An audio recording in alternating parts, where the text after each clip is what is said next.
Hello दोस्तों, आप सभी का स्वागत है। और आज हम करने वाले हैं भारतीय संविधान के महत्वपूर्ण प्रश्न जो कि हमारे जो विगत वर्षों में एग्जाम्स में पूछे गए हैं। और इन सभी क्वेश्चन से करने से स्टूडेंट का बहुत फायदा होता है, क्योंकि इनकी जब हम व्याख्या करते हैं एक एक क्वेश्चन की, तो उससे हमारे कम से कम चार चार क्वेश्चंस बनते हैं एक क्वेश्चन से। तो हमें ज्यादा से ज्यादा क्वेश्चन सॉल्व करने चाहिए। और मैं भी आपके लिए पॉलिटी की क्वेश्चंस की सीरीज लेके आई हूँ। इसके तहत 3 क्लासेज हम पहले करवा चुके हैं, ये चौथी क्लास है। और ये सभी स्टूडेंट्स के लिए बहुत ज्यादा हेल्पफुल होगी सभी एग्जाम्स में।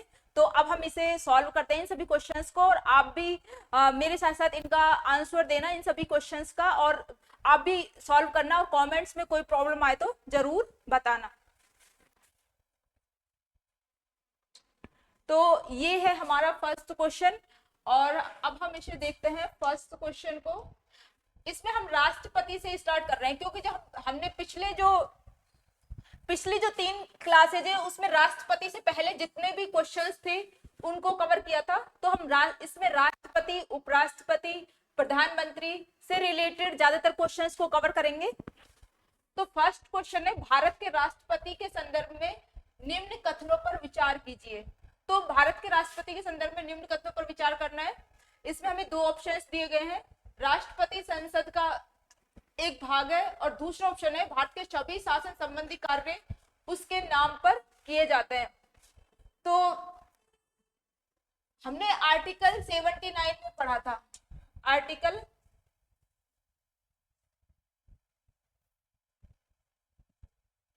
हमने अनुच्छेद 79 में पढ़ा था कि राष्ट्रपति क्या है, संसद का एक भाग है। संसद किस किस से मिलकर बनेगी, राष्ट्रपति, राज्यसभा और लोकसभा से। राष्ट्रपति, राज्यसभा और लोकसभा से मिलकर संसद का गठन होगा। तो ये है आर्टिकल 79 में कि राष्ट्रपति क्या है, संसद का एक भाग है। तो इस टाइप से जो हमारा फर्स्ट ऑप्शन है कि राष्ट्रपति संसद का एक भाग है, ये करेक्ट है, क्योंकि आर्टिकल 79 में सीधा सीधा दिया गया है कि राष्ट्रपति संसद का एक भाग है। क्योंकि जो संसद है हमारी वो राज्यसभा, लोकसभा और राष्ट्रपति तीनों से मिलकर बनी होती है। तो इसका जो फर्स्ट ऑप्शन है ये है करेक्ट। अब सेकंड ऑप्शन पे चलते हैं, भारत के सभी शासन संबंधी कार्य उसके नाम पर किए जाते हैं। जो हमारा राष्ट्रपति है, अनुच्छेद 53 में कहा गया है कि जो सभी कार्यपालिका शक्ति है वो राष्ट्रपति में निहित होंगी। कि जो जितने भी कार्य, क्योंकि राष्ट्रपति हमारा जो शासन का जो औपचारिक जो शक्तियां होती हैं वो सभी राष्ट्रपति के पास होती हैं। कार्यपालिका की जितनी भी औपचारिक शक्तियां होती है वो राष्ट्रपति के पास, राष्ट्रपति में ही निहित होती हैं। और राष्ट्रपति हमारा वो होता है राष्ट्राध्यक्ष, क्योंकि हमारे देश में संसदीय शासन व्यवस्था है। और संसदीय शासन व्यवस्था में एक तो नाम मात्र का प्रमुख होता है और एक होता है वास्तविक प्रमुख। तो नाम मात्र का जो प्रमुख होता है ना, जिसके पास सभी कार्यपालिका शक्तियां जिसमें निहित है, वो है हमारे राष्ट्राध्यक्ष, हमारे राष्ट्रपति जी। तो भारत के सभी शासन संबंधी कार्य उसके नाम से किए जाते हैं। तो ये है आर्टिकल 77 में कि जो सभी कार्यपालिका संबंधी जो कार्य है वो राष्ट्रपति के नाम से किए जाएंगे। आर्टिकल 77 में इसका उल्लेख किया गया है। आर्टिकल 53 में तो कहा गया है कि सभी कार्यपालिका शक्तियां राष्ट्रपति में निहित होंगी, लेकिन 77 में कहा गया है कि जब जो भी कार्यपालिका संबंधी शक्तियों संबंधी जो कार्य है वो राष्ट्रपति के नाम से किए जाएंगे। तो जो हमारे सेकंड ऑप्शन है ये भी करेक्ट है कि भारत के सभी शासन संबंधी कार्य उसके नाम से किए जाते हैं, मतलब राष्ट्रपति के नाम से किए जाते हैं। तो उपयुक्त में से कौन सा कथन सही है?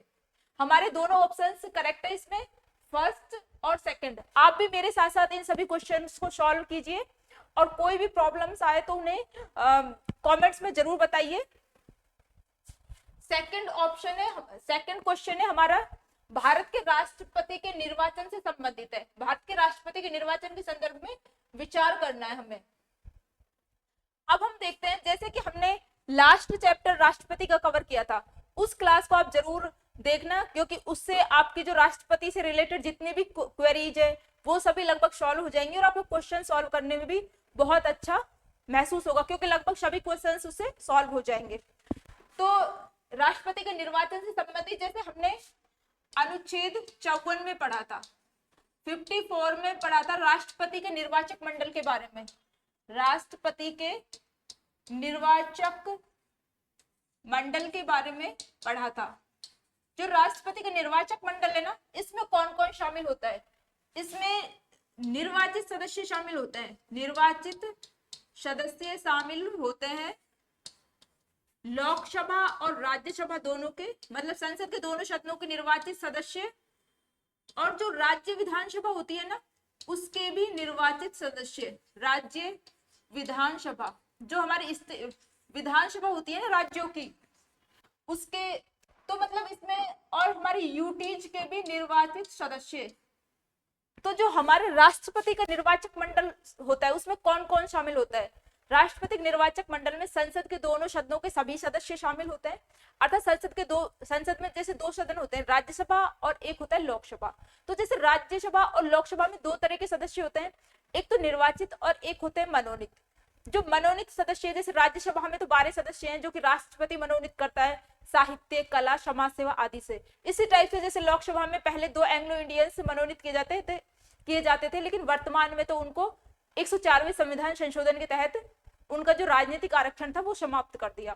तो इस टाइप से जो मनोनीत सदस्य है ना, वो शामिल नहीं किए जाते, ना तो वो राज्यसभा के, ना लोकसभा के, और ना हमारी जो राज्य विधानसभा है ना, उनके भी मनोनीत सदस्य शामिल नहीं किए जाते, ओनली निर्वाचित सदस्य शामिल किए जाते हैं। और जो यूटी जो हमारे संघ शासित प्रदेश, उनके भी जो निर्वाचित सदस्य वही शामिल किए जाते हैं निर्वाचक मंडल में, राष्ट्रपति के में। और जो राज्य विधान परिषद है, जो राज्यों की विधान परिषद होती है, उनके ना तो निर्वाचित सदस्य और ना ही मनोनीत सदस्य, कोई भी शामिल नहीं किए जाते, क्योंकि हमारा जो पूरा देश है, पूरे देश में जितने भी स्टेट है, 28 स्टेट, उनमें से ओनली 6 राज्य ही ऐसे हैं जिनमें विधान परिषद है। इसलिए राज्यसभा का कहीं ना कहीं इससे जो प्रतिनिधित्व है वो गड़बड़ा जाता है, इसलिए जो विधान परिषद के सदस्यों को शामिल नहीं किया गया है। भविष्य में यदि जैसे पूरे राज्यों में विधानसभा का गठन, विधान परिषद का गठन हो जाता है, तो उसके सदस्यों को भी शामिल किया जाएगा, निर्वाचित सदस्यों को, लेकिन वर्तमान में नहीं किया जाता। तो इस टाइप से जिस राष्ट्रपति के निर्वाचन के संदर्भ में, एक राष्ट्रपति का जो चुनाव होता है ना, वो चुनाव की जो पद्धति है, अनुच्छेद 55 में उसका मतलब प्रावधान है, और इसमें कहा गया है कि जो आनुपातिक प्रतिनिधित्व पद्धति के तहत एकल संक्रमणीय मत से राष्ट्रपति का निर्वाचन होगा, और राष्ट्रपति का गुप्त मतदान होता है। जैसे राष्ट्रपति के चुनाव के बारे में समझे, तो जो गुप्त, ये ना अप्रत्यक्ष रूप से होता है राष्ट्रपति का चुनाव, अप्रत्यक्ष रूप से, और गुप्त मतदान पद्धति होती है, गुप्त मतदान दिया जाता है, अर्थात एक सदस्य दूसरे को भी नहीं बताता कि उसे किसको उसने वोट किया है, तो गुप्त मतदान ही होता है। एमपी एमएलए का भी गुप्त मतदान ही होता है, राष्ट्रपति उपराष्ट्रपति सबका गुप्त मतदान ही होता है। इसलिए इसमें ना विहिप, जो राजनीतिक पार्टियां विहिप जारी करती है, क्योंकि वो अपने जैसे राजनीतिक जैसे जो भी अपने दल के जो भी सदस्य होते हैं, उनको पहले से ही विहिप के माध्यम से निर्देशित कर देती है कि आपको इसको वोट डालना है या नहीं डालना। तो यदि इसलिए इसमें विहिप भी जारी नहीं किया जाता राष्ट्रपति के चुनाव में, जो सचेतक है वो भी जारी नहीं किया जाता। और इसमें जो बैलेट पेपर होता है ना, पर्ची के माध्यम से इसमें चुनाव होता है, ईवीएम का यूज भी नहीं किया जाता राष्ट्रपति के चुनाव में। तो इस टाइप से हमने इससे रिलेटेड बहुत सारे फैक्ट्स देखे हैं। इसमें ईवीएम का यूज भी नहीं किया जाता, बैलेट पेपर से होता है इसका चुनाव। अब हम उनको सॉल्व करते हैं। राष्ट्रपति के निर्वाचन संदर्भ में विचार कीजिए और संदर्भ में, तो फर्स्ट ऑप्शन है भारत का जन्मजात नागरिक होना चाहिए।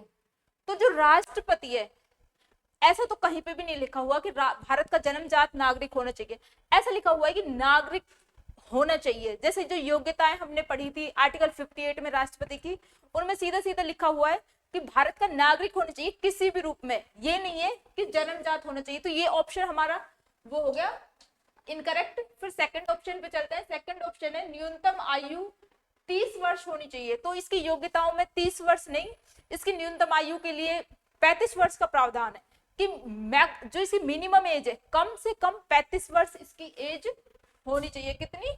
35 वर्ष।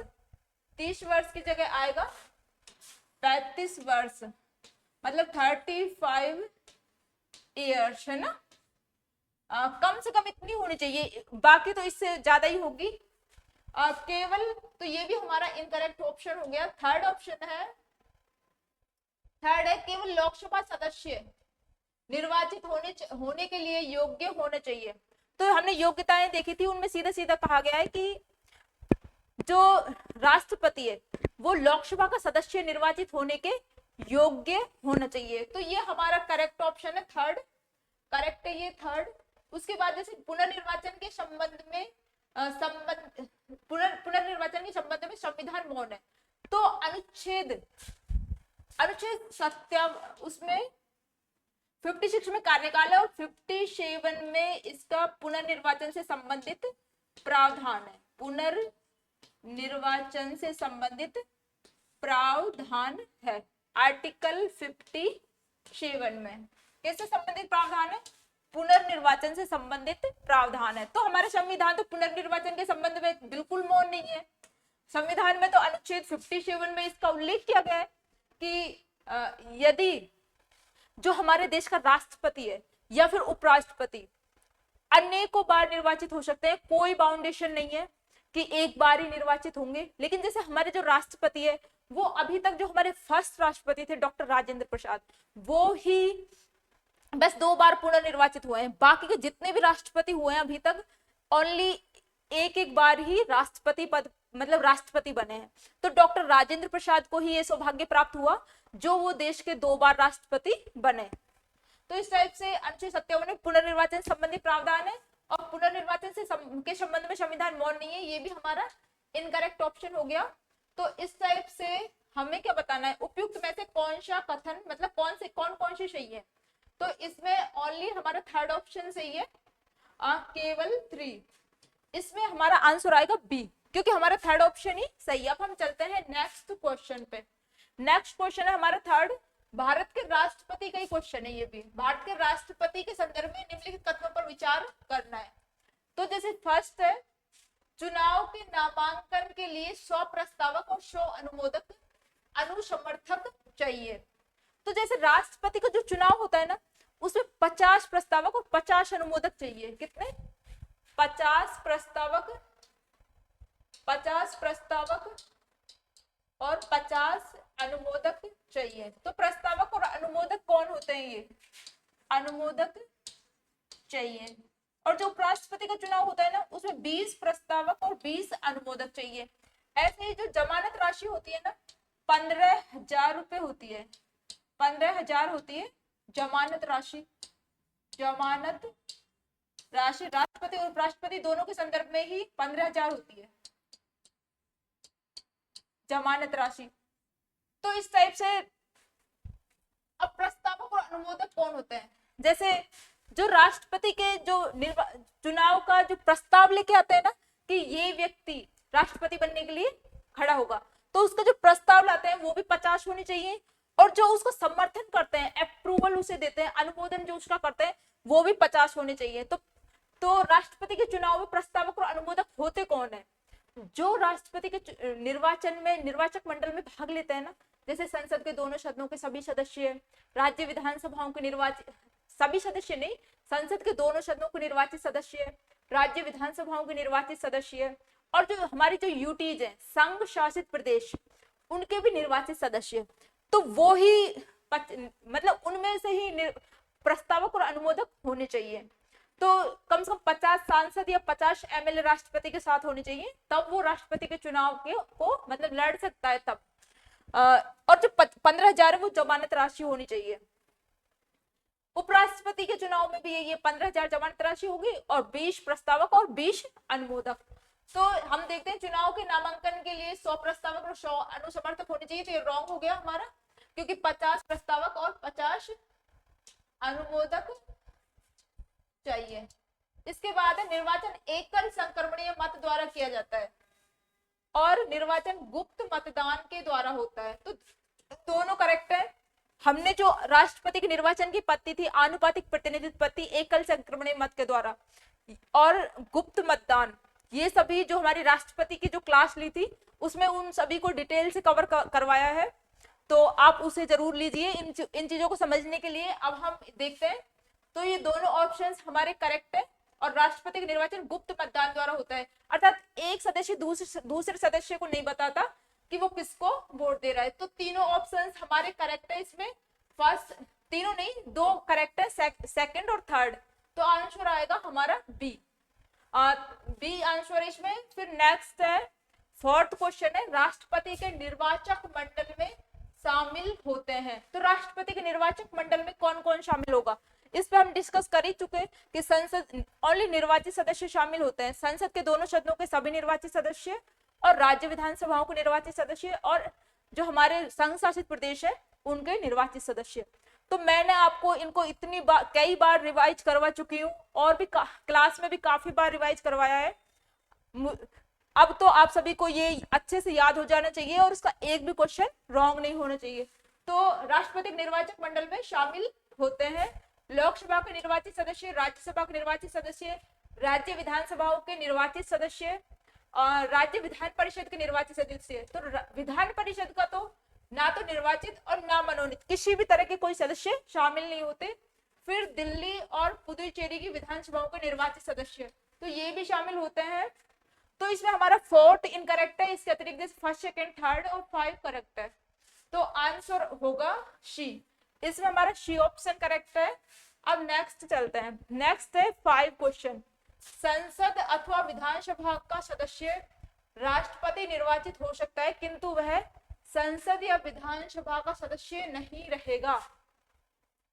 कि जो संसद या विधानसभा का सदस्य है वो राष्ट्रपति तो निर्वाचित हो सकता है, लेकिन इसमें कुछ जैसे शर्तों में देखते हैं कि भाई वो जैसे वो राष्ट्रपति का पद ग्रहण कर लेता है तो फिर उसे दूसरा पद छोड़ना पड़ेगा सांसद या एमएलए का, तो वो उसको छोड़ता है शपथ ग्रहण से, मतलब वो पद ग्रहण के तुरंत बाद, जैसे वो इसमें 4 ऑप्शन दे रखे हैं कि वो उस पद को कब छोड़ेगा, तो पद ग्रहण के तुरंत पूर्व में, पद ग्रहण के तुरंत बाद में, पद ग्रहण करने की तारीख से या पद ग्रहण करने के 6 माह के अंदर। तो वो जिस दिन पद ग्रहण करेगा ना उस तारीख से जो लास्ट जो उसका पद था एमपी का, एमएलए का, उसको छोड़ देगा और राष्ट्रपति के रूप में काम करेगा। तो पद ग्रहण की तारीख से ये हमारा करेक्ट ऑप्शन है सी। इसके अलावा जैसे पद ग्रहण करने के तुरंत पूर्व में, ये भी रॉन्ग है। पद ग्रहण करने की तुरंत बाद से, ये भी रॉन्ग है। पद ग्रहण करने से 6 माह के अंदर, ये भी रॉन्ग है। तो इसमें हमारा सी ऑप्शन आ जाएगा, करेक्ट है ये। फिर नेक्स्ट क्वेश्चन पे चलते हैं, निम्नलिखित कथनों पर विचार कीजिए। तो संघ की कार्यपालिका शक्ति राष्ट्रपति में निहित है, ये हमने पढ़ा था अनुच्छेद 53 में कि जो संघ की कार्यपालिका शक्ति है वो किस में निहित है, राष्ट्रपति में निहित है, क्योंकि राष्ट्रपति हमारे देश का औपचारिक प्रधान है, राष्ट्राध्यक्ष है। तो संघ की जो सभी कार्यपालिका शक्ति है वो राष्ट्रपति में निहित होंगी, आर्टिकल 53 में ये बात की गई है। अब नेक्स्ट, जैसे राष्ट्रपति जो कार्यपालिका शक्तियों का प्रयोग स्वयं या अपने अधीनस्थ अधिकारियों के द्वारा करेगा। तो आर्टिकल, इसके साथ साथ ही ना हम आर्टिकल 74 पढ़ते हैं और इसमें कहा गया है कि राष्ट्रपति अपनी सभी जो शक्तियों का प्रयोग किसकी सलाह से करेगा, मंत्री परिषद की सलाह से करेगा। तो जो मंत्री परिषद की सलाह से करेगा और मंत्री परिषद को सलाह को मानने के लिए बाध्य भी है, ये 42वें संविधान संशोधन में कहा गया है, 42वें कॉन्स्टिट्यूशनल अमेंडमेंट 1976 में कहा गया है। लेकिन 44वें कॉन्स्टिट्यूशनल अमेंडमेंट में से के द्वारा कहा गया है 1978 में कि एक बार सलाह को पुनर्विचार के लिए लौटा सकता है, एक बार पुनर्विचार के लिए लौटा सकता है, एक बार। तो हमने जो हमारा आर्टिकल 74 में कहा था कि राष्ट्रपति को सलाह देने के लिए कौन होगी, मंत्री परिषद होगी, जिसका मुखिया कौन होगा, हमारे जो प्राइम मिनिस्टर ऑफ इंडिया है, हमारे जो पीएम है, प्रधानमंत्री, वो इसके मुखिया होते हैं। और 42वें संविधान संशोधन में जो कह दिया गया इसके द्वारा कि राष्ट्रपति है वो मंत्री परिषद की सलाह को मानने के लिए बाध्य है। लेकिन जैसे जो मोरारजी देसाई की सरकार आई थी, जनता पार्टी की सरकार 78 में, तो उसने जो 42वें संविधान संशोधन के द्वारा जो काफी सारे अमेंडमेंट्स किए गए थे उनमें काफी संशोधन किए 44वें संविधान संशोधन के द्वारा, और इसमें भी संशोधन किया और कहा कि सलाह को एक बार पुनर्विचार के लिए लौटा सकता है। तो इस टाइप से हमने देखा सेकंड ऑप्शन राष्ट्रपति की जो कार्यपालिका शक्तियों का प्रयोग स्वयं या अपने अधीनस्थ अधिकारियों के द्वारा करेगा। तो ये फर्स्ट और सेकंड ऑप्शन करेक्ट है। फिर भारत के सैन्य बलों का सर्वोच्च सेनापति होगा। तो जो अनुच्छेद 53 में ये बात कही गई है कि राष्ट्रपति हमारी तीनों सेनाओं का प्रमुख होगा, जल सेना, थल सेना, नभ सेना, इन तीनों सेनाओं का प्रमुख होगा। तो ये हमारे तीनों ऑप्शंस करेक्ट है। तो कौन सा कथन सही है? इसमें हमारे जो तीनों ऑप्शंस है वो करेक्ट है, फर्स्ट, सेकंड और थर्ड। तो हमारा इसमें डी आंसर है। फिर नेक्स्ट जैसे हमारा क्वेश्चन है वो है 7, जो इस क्वेश्चन में क्या ऑप्शंस दिए गए हैं, भारत का राष्ट्रपति निर्वाचित होने की तारीख से 5 वर्ष की अवधि तक पद धारण करेगा। जो भारत का राष्ट्रपति है वो निर्वाचन की तारीख से नहीं, शपथ ग्रहण की तारीख से 5 वर्ष तक रहता है अपने पद पर। तो ये ऑप्शन हमारा हो गया इनकरेक्ट। ये अनुच्छेद 56 में ये बात की गई है राष्ट्रपति के कार्यकाल में। राष्ट्रपति के कार्यकाल में, इसमें राष्ट्रपति के कार्यकाल की बात की गई है, कार्यकाल और पद त्याग की बात की गई है कि राष्ट्रपति अपने जैसे शपथ ग्रहण की तारीख से और 5 वर्ष तक, अगले 5 वर्ष तक अपने पद पर बना रहेगा। अब इसी में ही अनुच्छेद 56 में राष्ट्रपति को हटाए जाने की प्रोसेस दी हुई है। नहीं, मतलब इसमें महाभियोग का जिक्र किया गया है 56 में। तो इसके बाद है भारत का राष्ट्रपति निर्वाचित होने की तारीख से 5 वर्ष की अवधि तक पद धारण करेगा। ये इनकरेक्ट है फर्स्ट ऑप्शन। निर्वाचित होने की तारीख नहीं है, शपथ ग्रहण की तारीख से। राष्ट्रपति अपना त्याग पत्र उपराष्ट्रपति को सौंपेगा। तो ये ऑप्शन हमारा है करेक्ट कि राष्ट्रपति जो है उसका जो वो अपना रिजाइन है, रेजिग्नेशन जो लेटर है वो उपराष्ट्रपति को सौंपता है और वो इसकी सूचना तुरंत लोकसभा अध्यक्ष को देते हैं। तो राष्ट्रपति द्वारा उपराष्ट्रपति को संबोधित त्याग पत्र की सूचना उसके द्वारा लोकसभा अध्यक्ष को तुरंत दी जाती है। तो ये भी करेक्ट है क्योंकि जैसे ही राष्ट्रपति उपराष्ट्रपति को त्याग पत्र सौंपता है तो वो उसकी सूचना जो हमारे लोकसभा अध्यक्ष है उनको देता है। तो इसमें हमारे सेकंड और थर्ड ऑप्शन करेक्ट है और फर्स्ट ऑप्शन रॉन्ग है। तो कौन से कथन भारतीय राष्ट्रपति की पदावधि के संबंध में सही है? तो सेकंड और थर्ड ऑप्शन करेक्ट है। तो सी इसमें हमारा आंसर होगा, सी आंसर है। आप भी इसमें मेरे साथ साथ क्वेश्चंस को सॉल्व कीजिए और सभी के कमेंट्स में सभी के आंसर दीजिए। फिर है 8 क्वेश्चन, भारतीय संविधान के अनुच्छेद 61 के संदर्भ में विचार करना है। तो अनुच्छेद जो 61 है ना, इसमें क्या दी हुई है? महाभियोग की प्रक्रिया दी हुई है। अनुच्छेद 56 में भी जैसा कि हमने अभी कहा था, जो महाभियोग है ना, इसकी बात की हुई है कि महाभियोग का जो जिक्र है ना वो तो अनुच्छेद 56 में भी किया हुआ है, लेकिन जो महाभियोग की प्रोसेस है ना, प्रक्रिया, वो अनुच्छेद 61 में उसकी बात की गई है कि किस टाइप से राष्ट्रपति पे महाभियोग लगाया जाएगा, उसकी पूरी प्रोसेस क्या है उसे देखेंगे हम अभी। केवल लोकसभा राष्ट्रपति पर महाभियोग का आरोप लगा सकती है, तो ऐसा नहीं है। संसद के किसी भी सदन में राष्ट्रपति पर महाभियोग का प्रस्ताव लाया जा सकता है। तो ये हमारा इनकरेक्ट हो गया। फिर अभी तक केवल एक बार महाभियोग का प्रयोग हुआ है, ये भी इनकरेक्ट है क्योंकि अभी तक एक बार भी महाभियोग का प्रयोग नहीं हुआ। जो हमारी इम्पीचमेंट प्रोसेस है उसका एक बार भी प्रयोग नहीं हुआ है और एक भी राष्ट्रपति को उसके जरिए से अभी नहीं हटाया गया है। तो हम जैसे हमारी राष्ट्रपति की जो महाभियोग की प्रक्रिया है उसको एक बार वापस से देख लेते हैं। ये हमने अनुच्छेद 61 में है, अनुच्छेद 61 में है महाभियोग प्रक्रिया। जो महाभियोग प्रक्रिया है ना, ये कब, जैसे जो संविधान में तो इसके जो कारण है उसका उल्लेख नहीं है, लेकिन जैसे संविधान का अतिक्रमण होने पर, संविधान का अतिक्रमण होने पर या उसका उल्लंघन होने पर जो महाभियोग प्रक्रिया है वो चलाई जा सकती है। और जो महाभियोग है ना वो किसी भी सदन में, जैसे संसद के किसी भी दोनों सदनों में किसी भी सदन में लाया जा सकता है। महाभियोग जो ये प्रस्ताव है ना, संसद के किसी भी सदन में लाया जा सकता है। किसी भी सदन में लाया जा सकता है, किसी भी सदन में लाया जा सकता है। उसके बाद जिस भी सदन में लाया जा सकता है ना, उसके 1/4 सदस्य, 1/4 सदस्यों के हस्ताक्षर होने चाहिए। इस पे 1/4 सदस्यों के हस्ताक्षर होने चाहिए। उसके बाद इसे 14 दिन का नोटिस दिया जाता है। 14 दिन के नोटिस के बाद 14 दिन के नोटिस के बाद इस पे होती है चर्चा। नोटिस के बाद चर्चा प्रारंभ होती है। चर्चा प्रारंभ होती है और चर्चा के बाद इसको जैसे प्रथम सदन में लाया जाता है और प्रथम सदन में कुल सदस्यों के 2/3 बहुमत से, कुल सदस्यों के 2/3 बहुमत से, कुल सदस्यों के 2/3 बहुमत से इसे किया जाता है पारित। बहुमत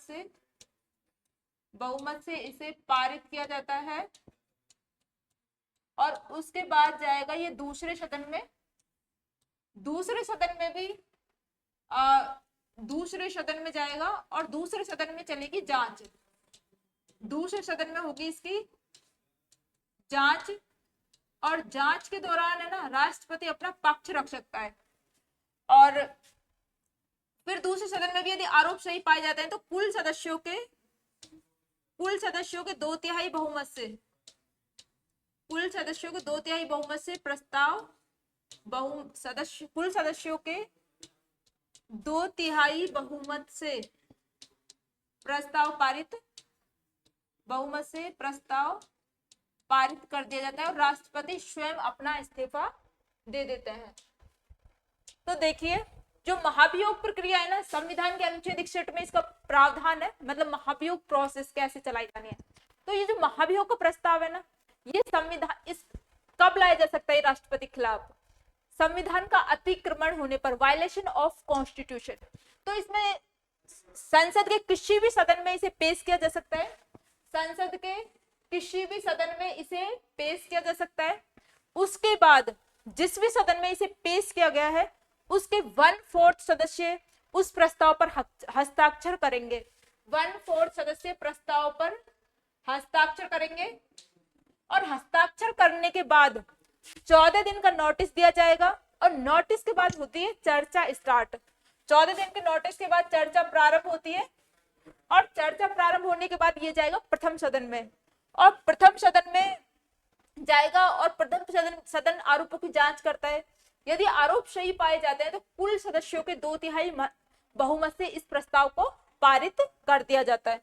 प्रथम सदन में जाएगा और प्रथम सदन में कुल सदस्यों के 2/3 बहुमत से प्रस्ताव को पारित कर दिया जाएगा। उसके बाद ये द्वितीय सदन में जाता है और दूसरे सदन में भी इसकी जांच होती है और जांच के दौरान राष्ट्रपति अपना पक्ष रख सकता है, मतलब स्वयं या अपने प्रतिनिधि के माध्यम से।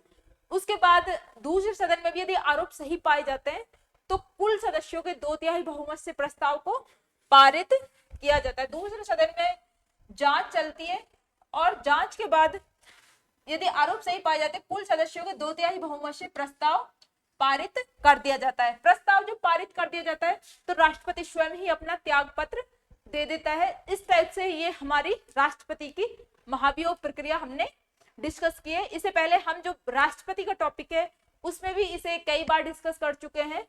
आप इसे उस राष्ट्रपति के टॉपिक को और बाकी संविधान के हमने जितने भी टॉपिक्स कवर करवाए हैं उन सबको जरूर देखना, क्योंकि उससे हमारे संविधान के काफी सारे कॉन्सेप्ट्स सॉल्व होंगे और भारतीय संविधान के प्रति हमारी समझ भी गहरी होगी और हमारे क्वेश्चंस भी सभी सॉल्व हो जाएंगे।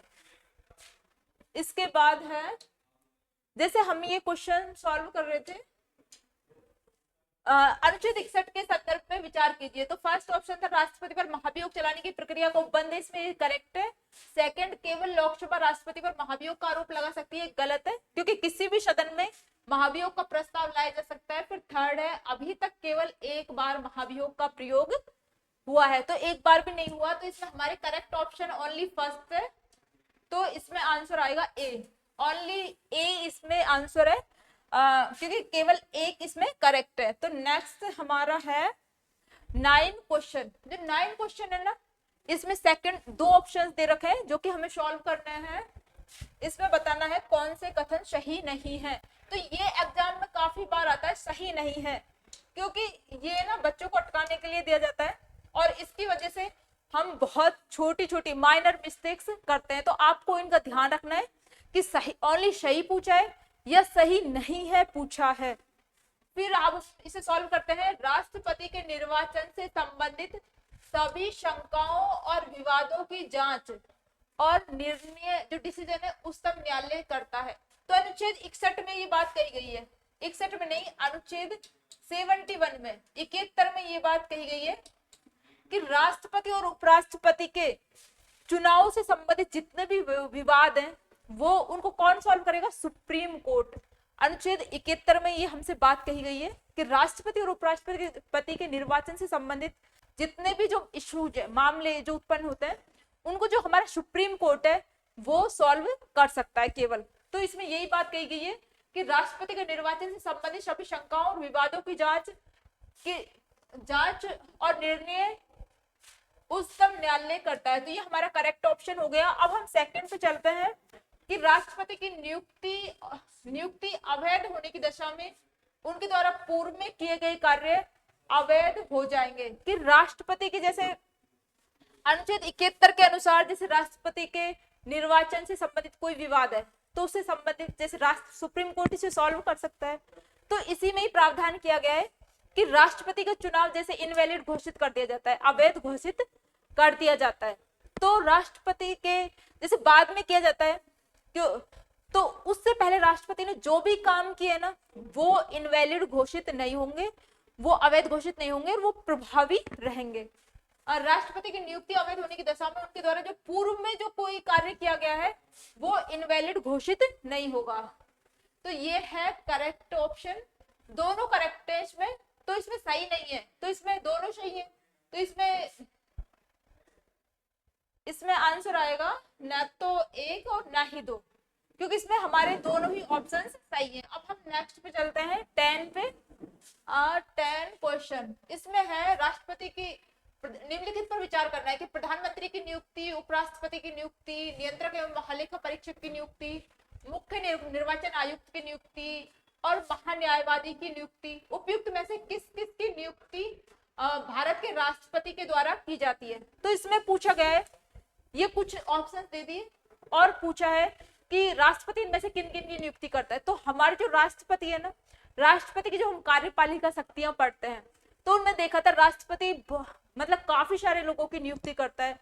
जितने भी हमारे आयोग हैं, चाहे संवैधानिक आयोग हो और चाहे गैर संवैधानिक या वैधानिक आयोग हो, सभी के अध्यक्ष और सदस्यों की नियुक्ति कौन करते हैं? हमारे राष्ट्रपति महोदय जी करते हैं।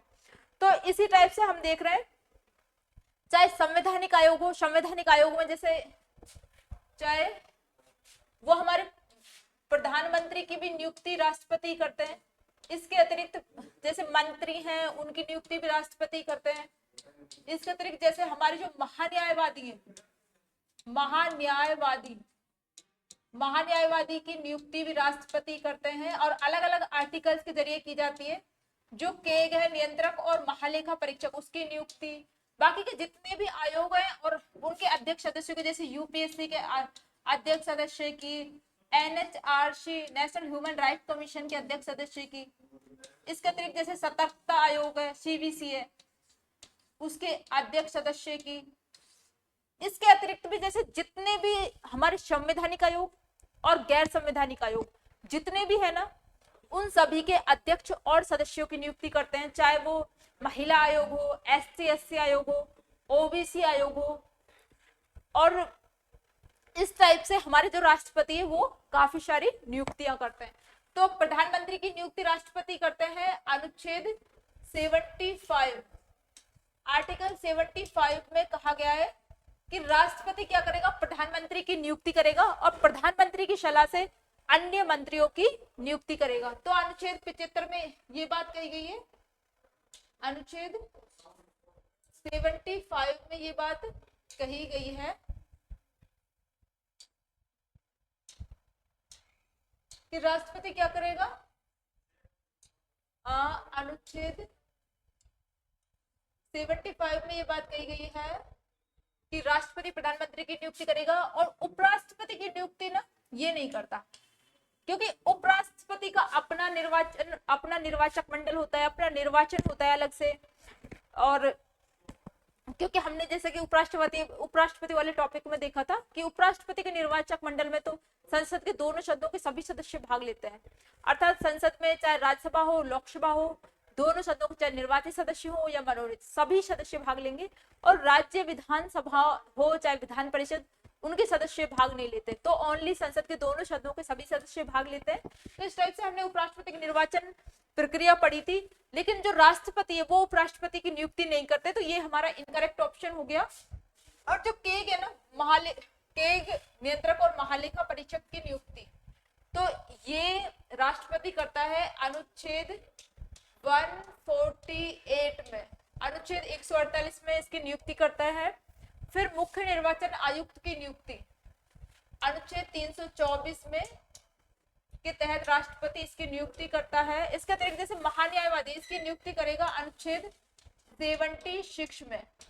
जो हमारे महान्यायवादी होते हैं ना, ये देश के जो हमारे जैसे केंद्र की जो सरकार है, संघ की जो कार्यपालिका है, उसके जितने भी मामले जो सुप्रीम कोर्ट में चलते हैं, तो ये हमारे जो संघ सरकार का एक तरफ से वकील है, मतलब उसका जो, क्योंकि इसकी जो योग्यता है ना वो भी जैसे सुप्रीम कोर्ट का जो न्यायाधीश बनने की योग्यता होनी चाहिए। तो इस टाइप से ये भारत सरकार के जितने भी इशूज है उनको सुप्रीम कोर्ट हाई कोर्ट के समक्ष रखता है। तो महान्यायवादी की नियुक्ति अनुच्छेद 76 के तहत की जाती है। महान्यायवादी राष्ट्रपति के प्रसाद पर्यंती अपने पद पर बना रहता है। ऐसे ही जो मुख्य निर्वाचन आयुक्त है और इसके सदस्य हैं, मुख्य जो निर्वाचन आयोग है, जैसे एक अध्यक्ष और 2 सदस्य होते हैं इसमें, इन तीनों की नियुक्ति हमारे राष्ट्रपति जी करते हैं। केग है, इसमें तो ये तो एक सदस्य आयोग है, एक ही सदस्य है, इसकी नियुक्ति भी राष्ट्रपति ही करते हैं। और प्रधानमंत्री की नियुक्ति करते हैं अनुच्छेद 75 के तहत। तो ये सभी हमने देखे। अब किस किस की नियुक्ति राष्ट्रपति के द्वारा की जाती है, तो फर्स्ट, थर्ड, 4 और 5, फर्स्ट, थर्ड, 4 और 5, इसमें आंसर है सी। क्या ऑप्शन है? सी। आप सब भी इन क्वेश्चंस को मेरे साथ सॉल्व कीजिए और कमेंट्स में इनके उत्तर जरूर दीजिए। और इन सभी क्वेश्चन से आपको बहुत फायदा होने वाला है। इनकी वजह से हमारे और भी काफी सारे क्वेश्चन सॉल्व होंगे और हमें क्वेश्चन सॉल्व करने की आदत भी पड़ेगी, क्योंकि बहुत सारे स्टूडेंट्स को क्वेश्चन सॉल्व करने की आदत नहीं होती है और उसका कहीं ना कहीं हमें हमारे जो मेन एग्जाम में उसमें हर्जाना भुगतना पड़ता है। तो क्यों ना हम पहले से ही क्वेश्चंस को ज्यादा से ज्यादा सॉल्व करें और ज्यादा से ज्यादा उनकी क्लासेज को भी अटेंड करके मतलब ज्यादा से ज्यादा उनसे फायदा उठाएं। तो नेक्स्ट क्वेश्चन हो गया हमारा 11वां, सूची फर्स्ट को सूची सेकंड से सुमेलित कीजिए। तो इसमें हमारे कुछ राष्ट्रपति दिए हुए हैं और उन्हें हमें उनके टाइम पीरियड से मैच करना है कि कौन से राष्ट्रपति कौन से समय पर रहे। तो वर्तमान में जैसे कि हमारे राष्ट्रपति है द्रौपदी मुर्मू जी और उससे पहले थे रामनाथ कोविंद।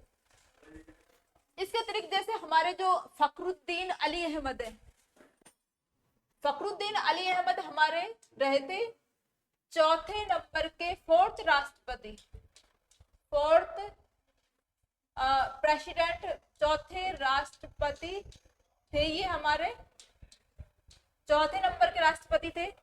क्योंकि जैसे इनको एक बार सॉल्व कर लेते हैं। फर्स्ट जैसे हमारे राजेंद्र प्रसाद थे, राजेंद्र प्रसाद थे और दूसरे राष्ट्रपति थे हमारे डॉक्टर सर्वपल्ली राधाकृष्णन, डॉक्टर सर्वपल्ली राधाकृष्णन। और इसके बाद थे डॉक्टर जाकिर हुसैन, जाकिर हुसैन। इसके बाद हमारे इनकी पद पर रहते हुए मृत्यु हो गई थी, तो वीवी गिरी और एम हिदायतुल्लाह इनके बाद कार्यवाहक राष्ट्रपति बने। इसके बाद वीवी गिरी राष्ट्रपति रहे हैं। उसके बाद रहे हैं फखरुद्दीन अली अहमद, फखरुद्दीन अली अहमद की भी पद पर रहते हुए मृत्यु हो गई थी। फखरुद्दीन अली अहमद, फखरुद्दीन अली अहमद के बाद वो है नीलम संजीव रेड्डी, नीलम संजीव रेड्डी। और नीलम संजीव रेड्डी के बाद है ज्ञानी जेल सिंह। कौन है? ज्ञानी जेल सिंह, ज्ञानी जेल सिंह। तो इस टाइप से ये हमारे मतलब 7 जो लगातार कंटिन्यू हमारे प्रेसिडेंट रहे हैं। फर्स्ट डॉक्टर राजेंद्र प्रसाद, ये 26 जनवरी 1950 से 1962 तक 2 कार्यकाल के लिए भारत के प्रेसिडेंट रहे हैं। ओनली मतलब केवल एक ही प्रेसिडेंट ऐसे हैं जो कि 2 कार्यकाल के लिए रहे हैं, बाकी सभी एक एक टाइम पीरियड के लिए रहे हैं। इसके बाद जो डॉक्टर राधाकृष्णन है वो हमारे राष्ट्रपति बने हैं, जो इनका जन्म दिवस है 5 सितंबर को शिक्षक दिवस के रूप में मनाया जाता है। इसके बाद डॉक्टर जाकिर हुसैन के पद पर रहते हुए मृत्यु हो गई थी, तो कार्यवाहक राष्ट्रपति बनाए गए वीवी गिरी, एम हिदायतुल्लाह। और इसके बाद वीवी गिरी हमारे पूर्ण कार्यकाल के लिए राष्ट्रपति चुन के आए।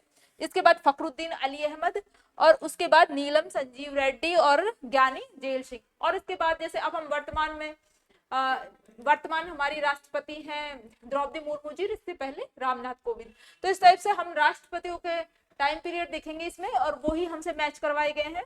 कभी कभी राष्ट्रपतियों से रिलेटेड क्वेश्चन भी आ जाता है, इसलिए हमें राष्ट्रपतियों से रिलेटेड कुछ भी जैसे महत्वपूर्ण जो भी फैक्ट्स हैं या फिर उनकी जो सूची है वो भी हमें याद होनी चाहिए। तो इस टाइप से क्वेश्चंस आता है, ये एग्जाम्स में लास्ट एग्जाम से में पूछे हुए क्वेश्चंस है जिनको आपको सॉल्व करवाया जा रहा है। तो जैसे फखरुद्दीन अली अहमद थे, सबसे पहले इनमें देखें तो हम डॉक्टर जाकिर हुसैन तीसरे राष्ट्रपति हैं, जो कि सर्वपल्ली राधाकृष्णन के बाद जैसे ये 1950 से 1962 तक ये रहे हैं।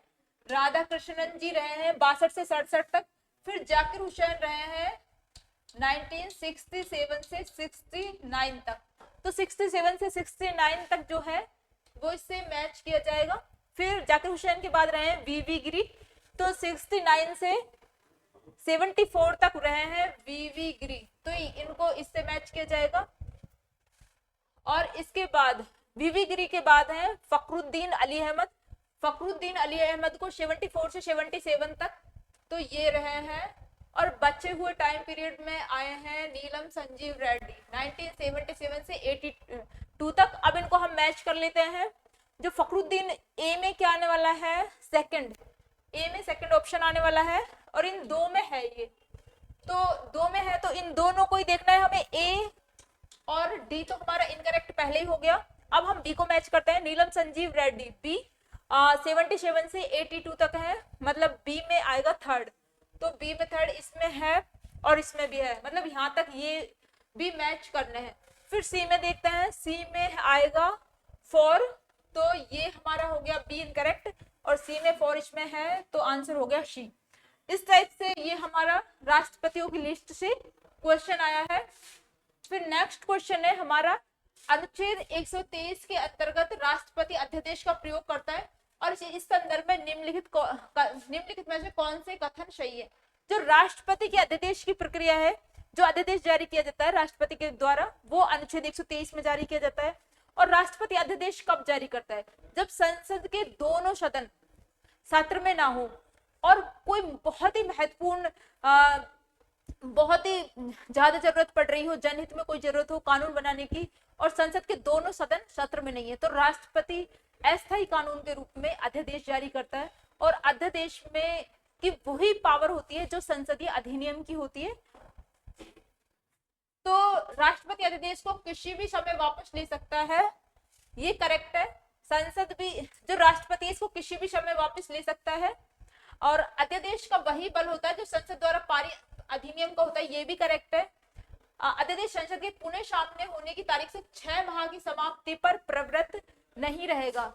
जो अध्यादेश है ना, जैसे संसद के दोनों सदन सत्र में आ गए, तो सदन के सत्र में आने के 6 सप्ताह की अवधि के अंतर्गत 6 सप्ताह की अवधि के अंतर्गत इसको मतलब अनुमोदन संसद का आवश्यक है, वरना ये स्वतः ही समाप्त हो जाएगा।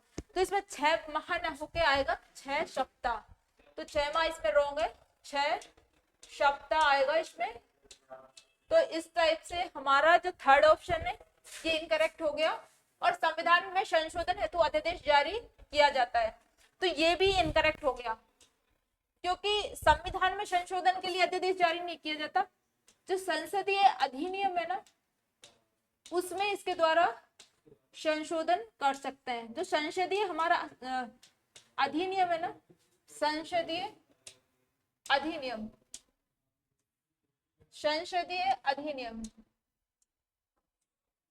संसदीय अधिनियम, संसदीय अधिनियम, संसदीय जो अधिनियम है ना, संसदीय अधिनियम में संशोधन किया जा सकता है, लेकिन जो जैसे वो है ना, संविधान में संशोधन नहीं किया जा सकता इसके माध्यम से संविधान में संशोधन नहीं कर सकते, लेकिन जो संसदीय अधिनियम होता है ना, उसमें संशोधन कर सकते हैं। तो इस तरह से हमने राष्ट्रपति की जो अध्यादेश जारी करने की पावर है उसको देखा है। तो इसके तहत देखते हैं कौन कौन से करेक्ट है। फर्स्ट करेक्ट है कि राष्ट्रपति अध्यादेश को किसी भी समय वापस ले सकता है। अध्यादेश का वही बोल होता है जो संसद द्वारा पारित अधिनियम का होता है। थर्ड करेक्ट है क्योंकि 6 सप्ताह के अंतर्गत इसका अनुमोदन आवश्यक है, अनुमोदन आवश्यक है, नहीं ये स्वतः ही समाप्त हो जाएगा। फिर संविधान में संशोधन हेतु अध्यादेश जारी किया जा सकता है, तो ये रॉन्ग है। संविधान में संशोधन के लिए नहीं, ओनली संसदीय अधिनियम में संशोधन के लिए जारी किया जा सकता है। तो इसमें हमारे करेक्ट है फर्स्ट और सेकंड ऑप्शन, फर्स्ट और सेकंड ऑप्शन ये इसमें आएगा ए आंसर। इसके बाद जैसे निम्नलिखित में से कौन सा असंगत है, कौन सा असंगत है, असंगत पूछा इसमें। जो जैसे एकमात्र निर्विरोध निर्वाचित होने वाले राष्ट्रपति नीलम संजीव रेड्डी, तो जो नीलम संजीव रेड्डी है ना, एकमात्र ऐसे राष्ट्रपति है जो कि निर्विरोध निर्वाचित हुए। क्योंकि जैसे नीलम संजीव रेड्डी इतने सौभाग्यशाली थे कि इनके टाइम पे 36 फॉर्म भरे गए थे, 35 फॉर्म ही रिजेक्ट हो गए, तो एकमात्र फॉर्म रहा, निर्विरोध चुने गए। तो इस तरह से नीलम संजीव रेड्डी ये करेक्ट है, एकमात्र निर्विरोध निर्वाचित हुए हैं, पहले निर्दलीय राष्ट्रपति। तो जो वीवी गिरी है ना, वो पहले निर्दलीय राष्ट्रपति है। उसके बाद सेकंड है फर्स्ट निर्दलीय राष्ट्रपति, अर्थात ये जो हमारे वीवी गिरी है ना, किसी भी दल से नहीं थे, निर्दलीय राष्ट्रपति थे, तो एकमात्र निर्दलीय राष्ट्रपति है। फिर जेबी वीटो का प्रयोग, जो पॉकेट वीटो होता है ना, उसका प्रयोग करने वाले प्रथम राष्ट्रपति, अभी तक एक बार ही उसका प्रयोग किया है, और वो क्या है, ज्ञानी जेल सिंह ने। जो हमारे राष्ट्रपति हुए ना, ज्ञानी जेल सिंह, ज्ञानी जेल सिंह, ज्ञानी जेल सिंह ने किया है। और ये राजीव गांधी के टाइम पे प्रेसिडेंट थे, और इन्होंने ना जो डाकघर अधिनियम था ना, डाकघर संशोधन अधिनियम, डाकघर संशोधन अधिनियम से के संबंध में इसका प्रयोग किया था। और ये पहले सिख राष्ट्रपति थे। इन्होंने जो पॉकेट वीटो है उसका प्रयोग, जेबी वीटो या पॉकेट वीटो एक ही बात है, इसका प्रयोग एक बार किया है ज्ञानी जेल सिंह ने, और डाकघर संशोधन विधेयक से संबंध में किया है। तो ये गलत है, शंकर दयाल शर्मा ने नहीं किया, ये इनकरेक्ट है, थर्ड ऑप्शन इनकरेक्ट है। फिर फोर्थ है 1975 के राष्ट्रपति शासन की उद्घोषणा फखरुद्दीन अली अहमद ने की थी, तो ये हमारा करेक्ट है, क्योंकि 25 जून 1975 को की आधी रात को जब जो हमारी प्राइम मिनिस्टर थी इंदिरा गांधी, उन्होंने फखरुद्दीन अली अहमद जी जो हमारे राष्ट्रपति थे उनको फोन किया था, फोन पर ही आपातकाल की घोषणा करने की बात कही थी। तो फखरुद्दीन अली अहमद उस टाइम पे हमारे प्रेसिडेंट थे। तो फोर्थ हमारा डी करेक्ट है। तो असंगत, इसमें सी आंसर आएगा, सी एकमात्र ऑप्शन है जो कि असंगत है, इनकरेक्ट है। फिर नेक्स्ट है 14, निम्नलिखित में से कौन सा कथन सही नहीं है। तो इसमें आंसर है भारतीय संविधान के अनुच्छेद 74 के अनुसार राष्ट्रपति को सहायता देने हेतु एक मंत्री परिषद होगी। तो अनुच्छेद 74 में ये बात कही गई है 74 में कि राष्ट्रपति को सहायता देने के लिए क्या होगी, एक मंत्री परिषद। और मंत्री परिषद का मुखिया कौन होगा, प्रधानमंत्री। मंत्री परिषद का मुखिया कौन होगा, प्रधानमंत्री होगा इसका मुखिया, प्रधानमंत्री होगा इसका मुखिया। और जो मंत्री परिषद है ना, वो राष्ट्रपति के प्रति कैसे, मंत्री परिषद राष्ट्रपति के प्रति उत्तर, वैसे जो मंत्री परिषद नहीं, जैसे जो मंत्री होते हैं ना वो राष्ट्रपति के प्रति व्यक्तिगत रूप से उत्तरदायी होते हैं, और जो लोकसभा होती है ना, उसके प्रति सामूहिक रूप से उत्तरदायी होते हैं। ये आर्टिकल 75 में ही ये बात कही गई है। मंत्रियों द्वारा राष्ट्रपति को दी गई सलाह की जांच किसी न्यायालय द्वारा नहीं की जा सकती, तो ये करेक्ट है। जैसे जो मंत्री है वो राष्ट्रपति वो मंत्री परिषद की सलाह से काम करेगा। अब जैसे मंत्री परिषद ने या मंत्री ने राष्ट्रपति को कोई सलाह दी, तो उसकी जांच किसी भी न्यायालय द्वारा नहीं की जा सकती। अब मंत्रियों के वेतन भत्ते संसद द्वारा निर्धारित किए जाते हैं, ये भी करेक्ट है, थर्ड ऑप्शन। फिर फोर्थ है, मंत्री प्रधानमंत्री के प्रसाद पर्यंत अपने पद धारण करता है, तो ये रॉन्ग है। जो मंत्री है ना, वो प्रधानमंत्री के प्रसाद पर्यंत नहीं होता, वो होता है राष्ट्रपति के प्रसाद पर्यंत। राष्ट्रपति के प्रसाद पर्यंत अपना पद धारण करता है। मंत्री किसके प्रसाद पर्यंत? राष्ट्रपति के प्रसाद पर्यंत अपना पद धारण करता है, क्योंकि जो मंत्री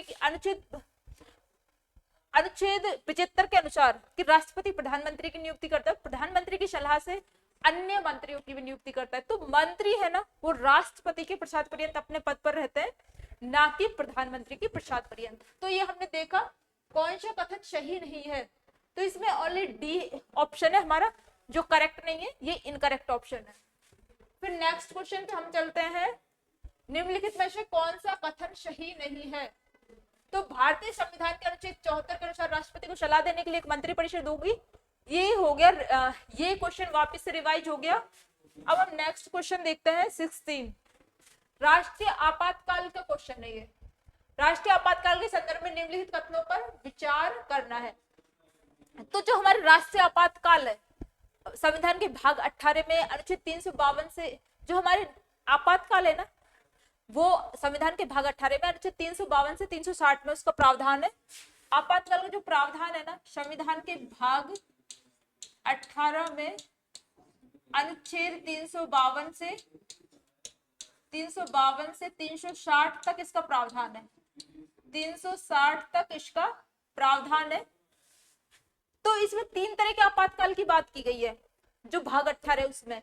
और जो 352 में तो राष्ट्रीय आपातकाल की बात की गई, नेशनल इमरजेंसी की। 356 में राष्ट्रपति शासन की, कि राज्यों में यदि संविधान का उल्लंघन हो रहा है, संविधान के अनुसार राज्य सरकार नहीं चल रही है, तो उसमें राष्ट्रपति शासन लगा दिया जाता है। अनुच्छेद 56 में राष्ट्रपति शासन की बात की गई है। और जो अनुच्छेद 360 है उसमें वित्तीय आपातकाल की बात की गई है, और वित्तीय आपातकाल अभी तक एक बार भी नहीं लगाया गया। तो 3 प्रकार का आपातकाल है, अनुच्छेद 352, 356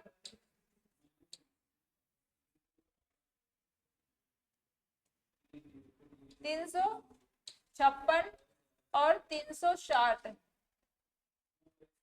352 में तो है नेशनल इमरजेंसी, राष्ट्रीय आपातकाल की बात की गई है, राष्ट्रीय आपातकाल की बात की गई है। और जो 356 है इसमें राष्ट्रपति शासन की बात की गई है, राष्ट्रपति शासन की बात की गई है। और जो 360 है ना, इसमें वित्तीय आपातकाल की बात की गई है, वित्तीय आपातकाल की बात की गई है, वित्तीय आपातकाल की बात। तो इस तरह से जो 3 अनुच्छेदों में, अनुच्छेद 352, 56 और 60, 3 तरह का आपातकाल की बात की गई है। अब हम देखते हैं ऑप्शंस में क्या क्या बात है, कि जब राष्ट्रीय आपातकाल की घोषणा युद्ध अथवा बाह्य आक्रमण के आधार पर होती है तब इसे बाह्य आपातकाल कहते हैं, और जब इसकी घोषणा सशस्त्र विद्रोह के आधार पर होती है तब इसे आंतरिक आपातकाल के नाम से जानते हैं। और राष्ट्रीय आपातकाल की युद्ध घोषणा संपूर्ण देश में लागू हो सकती है, लेकिन किसी एक भाग में नहीं। इसमें नेशनल इमरजेंसी की बात की गई, राष्ट्रीय आपातकाल की। अनुच्छेद 352 में इसका प्रोविजन है। जो राष्ट्रीय आपातकाल है अभी तक 3 बार लगाया गया है देश में, अभी तक इसका राष्ट्रीय आपातकाल का प्रयोग हुआ है 3 बार। 1962 में भारत चीन युद्ध के समय, 1971 में जो भारत और पाक का युद्ध हुआ था, इसमें इस टाइम जो बांग्लादेश को अलग कर दिया था, ईस्ट पाकिस्तान को वेस्ट पाकिस्तान से पृथक कर दिया गया, और 1975 में आंतरिक अशांति के ऊपर। तो 3 बार जैसे जो आपातकाल की घोषणा हुई है ना नेशनल इमरजेंसी की, 2 बार तो युद्ध या बाह्य आक्रमण के कारण हुई है, लेकिन जैसे 1975 में जो हुई है वो आंतरिक अशांति के आधार पर हुई है। तो 3 बार आपातकाल की घोषणा हो चुकी। और जो है ना अनुच्छेद जो 42वें संविधान संशोधन है, जो 44वें संविधान संशोधन है 1978 में किया गया जनता पार्टी सरकार द्वारा, मोरारजी देसाई के समय। इसमें कहा गया जो पहले तो आंतरिक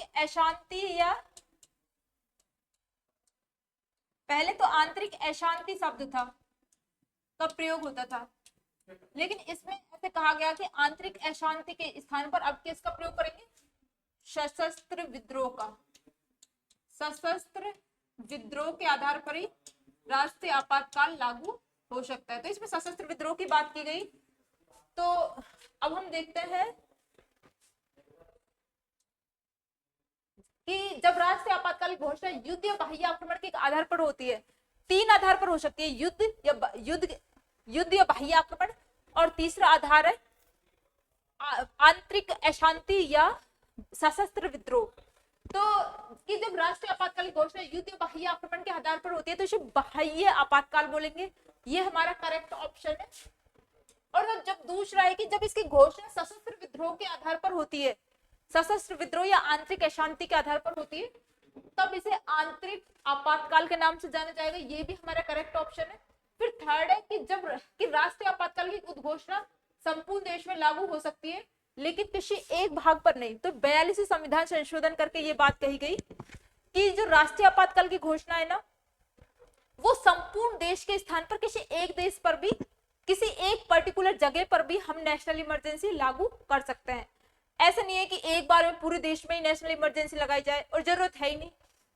तो इस टाइप से 42वें संविधान संशोधन करके कहा, 42वें संविधान संशोधन किया 1976 में, और उसमें कहा कि पर्टिकुलर किसी एक स्थान पर भी इमरजेंसी लागू की जा सकती है। तो ये थर्ड ऑप्शन हमारा इनकरेक्ट हो गया।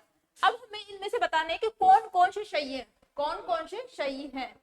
तो इसमें हमारे फर्स्ट और सेकंड सही है, थर्ड इनकरेक्ट है, फर्स्ट और सेकंड सही है। तो सी है इसमें इनकरेक्ट आंसर। अब हम नेक्स्ट देखेंगे। नेक्स्ट क्वेश्चन है हमारा 17। इसमें भारत के प्रधानमंत्री के संबंध में विचार करना है। किसके संबंध में? भारत के प्राइम मिनिस्टर के बारे में विचार करना है। इसमें बताना है जैसे कौन से प्रधानमंत्री राज्यसभा के सदस्य नहीं थे। तो अब तक 4 प्रधानमंत्री ऐसे रहे हैं, 3 तो यही है, इंदिरा गांधी, एच.डी. देवगौड़ा और मनमोहन सिंह। इनके अलावा फोर्थ है इंद्र कुमार गुजराल। इंद्र कुमार गुजराल। ये 4 ऐसे राष्ट्रपति रहे हैं जो कि राज्यसभा से रहे हैं। इंद्र कुमार गुजराल। ये 4 प्रधानमंत्री अब तक ऐसे रहे हैं जो कि राज्यसभा से रहे हैं। और आमतौर पर जो हमारे प्रधानमंत्री हैं वो लोकसभा से ही होते हैं, लेकिन 4 प्रधानमंत्री ऐसे हुए हैं अब तक जो कि हमारे संसद के उच्च सदन राज्यसभा से हुए हैं। तो वो 4 कौन कौन से? वो 4 है, जैसे इंदिरा गांधी है। इंदिरा गांधी लोकसभा जब प्रधानमंत्री बनी थी तो राज्यसभा से ही चुन के आई थी। इसके बाद जैसे हमारे एच.डी. देवगौड़ा है जो कि कर्नाटक के मुख्यमंत्री रह चुके थे पहले, ये भी राज्यसभा से ही आए थे।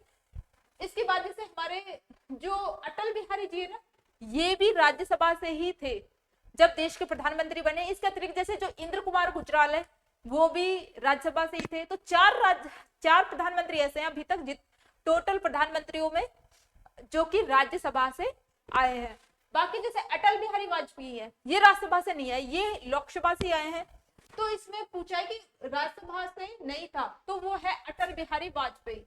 अटल बिहारी जी वाजपेयी ऐसे हैं जो राज्यसभा से नहीं थे। तो इसमें आंसर आएगा बी करेक्ट है इसमें हमारा। अब हमारा नेक्स्ट क्वेश्चन है, केंद्रीय मंत्री परिषद के संदर्भ में निम्नलिखित कथनों पर विचार करना है। तो इसमें कौन कौन से कथन है कि सामूहिक रूप से संसद के प्रति उत्तरदायी होती है, यह व्यक्तिगत रूप से लोकसभा के प्रति उत्तरदायी होती है। जो हमारी मंत्री परिषद है, मंत्री परिषद अनुच्छेद 75 2 और 3 में ये कहा गया है। अनुच्छेद 75 2 और 75 3 में ये बात कही गई है।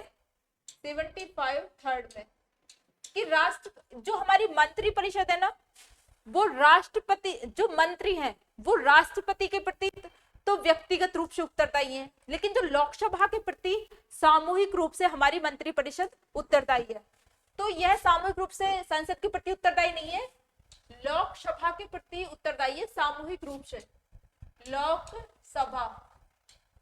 लोकसभा के प्रति उत्तरदायी है, तो ये हमारा इनकरेक्ट ऑप्शन हो गया फर्स्ट। सेकंड है, ये व्यक्तिगत रूप से लोकसभा के प्रति उत्तरदायी होती है, तो व्यक्तिगत रूप से लोकसभा के प्रति उत्तरदायी नहीं होती, ये भी हमारा हो गया इनकरेक्ट। व्यक्तिगत रूप से होती है ये राष्ट्रपति के प्रति उत्तरदायी, राष्ट्रपति के प्रति उत्तरदायी, तो ये भी हमारा इनकरेक्ट हो गया। तो उपयुक्त कथनों में से कौन सा है, कौन से सही है? तो इन दोनों कथनों में से कौन से सही है? दोनों रॉन्ग है, ये एक भी सही नहीं है इन दोनों में से, तो डी ऑप्शन है इसमें हमारा। अब हम नेक्स्ट क्वेश्चन पे चलते हैं। संविधान के अनुच्छेद 75(3) में मंत्री परिषद के सामूहिक उत्तरदायित्व का उपबंध है और इस संदर्भ में निम्नलिखित कथनों पर विचार करना है। मीन्स ये भी हमारा मंत्री परिषद से रिलेटेड क्वेश्चन है, इसके बारे में देखते हैं हम इसके ऑप्शंस।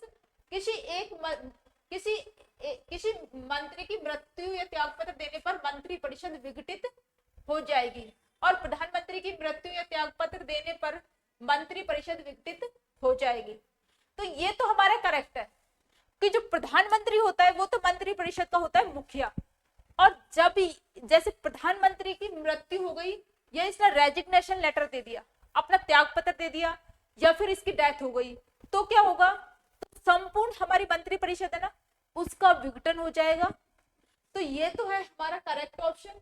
लेकिन जैसे किसी मंत्री की मृत्यु हो गई या उसने त्यागपत्र दे दिया, तो जैसे किसी पर्टिकुलर किसी एक मंत्री की मृत्यु हो गई या उसने कोई अपना रिजाइन दे दिया, रेजिग्नेशन लेटर दे दिया, तो उसकी वजह से मंत्री परिषद विघटित नहीं होगी, बल्कि एक पद रिक्त होगा और ज्यादा कोई फर्क नहीं पड़ेगा।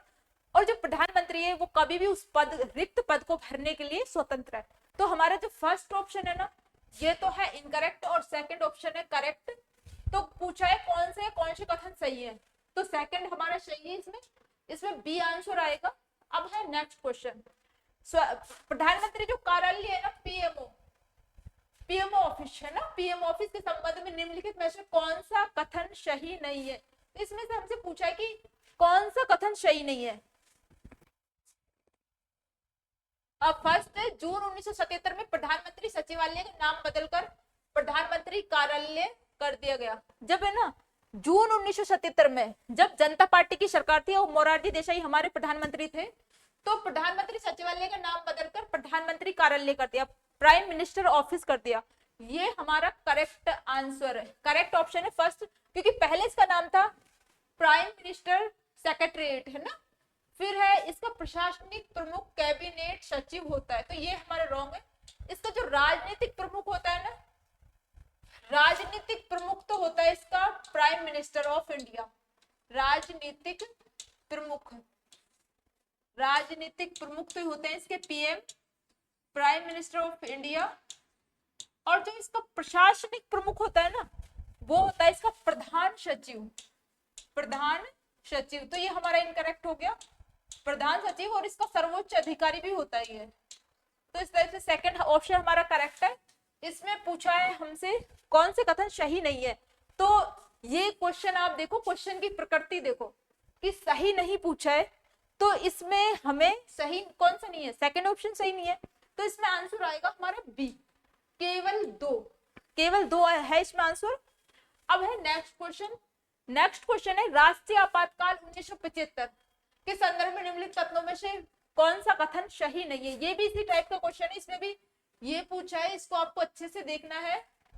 जो हमारी नेशनल इमरजेंसी 1975 में लगी थी, इस टाइम पे हमारे राष्ट्रपति थे फखरुद्दीन अली अहमद, और हमारी जो प्रधानमंत्री थी वो थी इंदिरा गांधी। 25 जून 1975 के आधी रात को इमरजेंसी लगी थी और लगभग 21 माह के आसपास ये रही। और इस टाइम देश में जो विपक्षी नेता है उन सभी को जेलों में, मतलब वो सभी जेलों में बंद थे, और देश में एक बहुत ही अलग तरह का माहौल था। आंतरिक अशांति के आधार पर ये आपातकाल की घोषणा की गई थी। तो इसे फर्स्ट ऑप्शन है, 25 जून 1975 को आंतरिक अशांति के आधार पर तीसरा राष्ट्रीय आपातकाल की घोषणा की गई थी।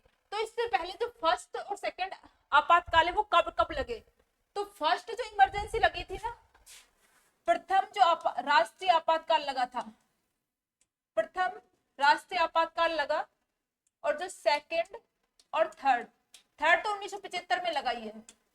प्रथम 1962 में लगा था भारत चीन युद्ध के समय, और सेकंड लगा है 1971 में, 1971 में भारत पाक युद्ध के समय, और तीसरा 1975 में तीसरा राष्ट्रीय आपातकाल लगा है। तो पहला कब लगा? भारत चीन युद्ध के समय, भारत चीन युद्ध के समय, भारत चीन युद्ध। और सेकंड इमरजेंसी लगी है भारत पाक युद्ध, भारत पाकिस्तान युद्ध। और थर्ड आंतरिक अशांति के आधार पर इंदिरा गांधी ने देश में ही लगा दी थी तीसरी इमरजेंसी, आंतरिक अशांति के आधार पर, आंतरिक अशांति के आधार पर। तो इस टाइप से देखा हमने कि हमारे देश में जो 3 बार इमरजेंसी लगी है, राष्ट्रीय आपातकाल लगाए, वो कब कब लगाए? तो 25 जून 1975 को आंतरिक अशांति के आधार पर तीसरा राष्ट्रीय आपातकाल की उद्घोषणा की गई। तो ये करेक्ट ऑप्शन है। फिर नेक्स्ट है, इस समय भारतीय राष्ट्रपति वीवी गिरी थे, तो ये इनकरेक्ट है। वीवी गिरी इस टाइम भारत के राष्ट्रपति नहीं थे, इस टाइम भारत के राष्ट्रपति थे फखरुद्दीन अली अहमद, ये हमारा इनकरेक्ट है। कौन थे? फखरुद्दीन अली अहमद, फखरुद्दीन अली अहमद इस टाइम हमारे राष्ट्रपति थे, अली अहमद। इसके बाद नेक्स्ट है, इस आपातकाल की परिस्थितियों व कारणों का पता लगाने के लिए सहा आयोग का गठन किया गया था। तो जो मोरारजी देसाई की सरकार आई थी 1977 में, उन्होंने सहा आयोग का गठन किया था 1977 में। तो ये जो 1975 में जो नेशनल इमरजेंसी लगी है, इसकी जांच के लिए किस कमेटी का गठन किया गया? शाह आयोग का गठन किया गया था। तो ये हमारा है करेक्ट। तो इसमें से सही नहीं है, ए और बी सही नहीं है। इसमें कौन सा सही नहीं है? कौन से कथन सही नहीं है? इसमें सही नहीं है बी, तो इसमें आंसर आएगा हमारा बी ऑप्शन। इसके बाद नेक्स्ट हम चलते हैं नेक्स्ट क्वेश्चन पे। भारत के राष्ट्रपति संबंधी है, ये भी भारत के राष्ट्रपति के संदर्भ में निम्नलिखित तथ्यों पर विचार करना है कि भारत के संविधान के अनुसार औपचारिक रूप से संघ की कार्यपालिका शक्ति राष्ट्रपति में निहित होती है। तो ये हमने अनुच्छेद 53 में 53 में ये डिस्कस कर चुके कि जो संघ की कार्यपालिका शक्ति होती है वो राष्ट्रपति में निहित होती है, क्योंकि राष्ट्रपति देश का औपचारिक प्रधान है और राष्ट्रपति का निर्वाचन जो समानुपातिक प्रतिनिधित्व प्रणाली और एकल संक्रमणीय मत के अनुसार होता है। ये भी करेक्ट है। तो ये हमारे दोनों ऑप्शन करेक्ट है। ये हम पहले ये सब डिस्कस कर चुके और दोनों ऑप्शन करेक्ट है। तो इसमें हमारा आंसर पूछा है सही है, तो 1 और 2 दोनों सही है। फिर नेक्स्ट है, यदि भारत के प्रधानमंत्री से रिलेटेड क्वेश्चन है ये कि भारत के जो प्रधानमंत्री संसद के उच्च सदन के सदस्य है, तो अभी हमने डिस्कस किया था कि जो संसद का उच्च सदन है राज्यसभा, उससे हमारे अभी तक देश के जो टोटल 15 प्रधानमंत्री हो गए व्यक्तिगत रूप से देखें तो, गुलजारीलाल नंदा को हम लगाते हैं तो उनमें से 4 हमारे प्रधानमंत्री ऐसे हुए जो संसद के उच्च सदन से हुए हैं राज्यसभा से। तो उसके बारे में क्वेश्चन है कि यदि भारत के प्रधानमंत्री संसद के उच्च सदन से है तो वे अविश्वास प्रस्ताव की स्थिति में अपने पक्ष में वोट नहीं दे सकेंगे। तो ये इसमें करेक्ट है। इसको अब अभी हम डिस्कस कर लेंगे। वे निम्न सदन में बजट पर नहीं बोल सकता। तो जो राष्ट्रपति है वो दोनों सदनों में, चाहे किसी भी सदन का हो, राज्यसभा का हो चाहे लोकसभा का हो, दोनों सदनों में बजट पर बोल सकता है। तो ये हमारा इनकरेक्ट हो गया। फिर नेक्स्ट, वे केवल उस सदन में ही वक्तव्य दे सकते हैं। प्रधानमंत्री चाहे किसी भी सदन का हो, वो दोनों सदनों के समक्ष वक्तव्य दे सकता है। तो ये भी हमारा इनकरेक्ट है। फिर वे प्रधानमंत्री पद की शपथ ग्रहण करने के बाद 6 माह के अंदर निम्न सदन का सदस्य बनना पड़ेगा।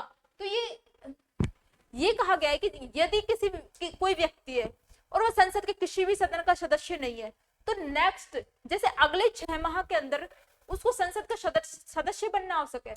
तो यदि वो किसी भी सदन का सदस्य नहीं है ना, तब है ये प्रोविजन कि भाई यदि किसी व्यक्ति को प्रधानमंत्री बना दिया और वो संसद के किसी भी सदन का सदस्य नहीं है, तो अगले 6 माह के अंदर वो किसी भी सदन का सदस्य बन के आएगा, लेकिन ये रॉन्ग है, क्योंकि उन्हें प्रधानमंत्री पद की शपथ ग्रहण करने के बाद 6 माह के अंतर्गत निम्न सदन, जो लोकसभा है हमारा निम्न सदन है, उसका सदस्य बनना पड़ेगा।